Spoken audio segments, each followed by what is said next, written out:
குழந்தைக்கு வேக்சின் போட வேண்டியது இருந்தேன். அயான் வேக்சின் போடும்போது நான் இது வரைக்கும் பார்த்ததே கிடையாது. என் ஹஸ்பண்ட் தான் கம்ப்ளீட்டா ஹேண்டில் பண்ணிப்பாரு. அது என்னமோ குழந்தைக்கு வேக்சின் போடுறத பார்க்குற மனப்பக்குவம் இன்னும் எனக்கு வரவே இல்ல. இது நல்லா மில்க் செக்ரியேட் ஆகணும்னா நீங்க இந்த மலைப்பூண்டு சாப்பிடணும். நான் மலைப்பூண்டை பால்கோவா மாதிரி பண்ணி ப்ரிப்பேர் பண்ணி வச்சுட்டு சாப்பிடுவேன்.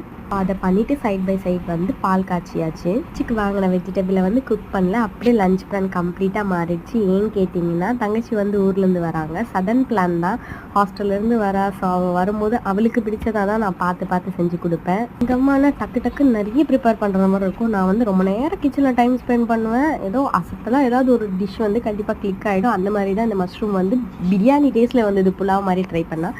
இந்த கத்திரிக்காய் குழம்பு அவளோட ஹாஸ்டல்லேருந்து எடுத்துகிட்டு வந்தால் லஞ்ச் பேக் பண்ணிட்டு போயிட்டு இருந்தா. ஸோ ரைஸும் அதையும் எடுத்துகிட்டு வந்தேன். நாங்கள் இதோட வச்சு சாப்பிட்டுட்டோம். வர அன்னைக்கு செம்ம எமோஷனலாக இருக்கும். ஆனால் வந்ததுக்கப்புறம் நாங்கள் அப்படியே கம்ப்ளீட்டாக டாம் அண்ட் ஜெரியாக மாறிடுவோம்.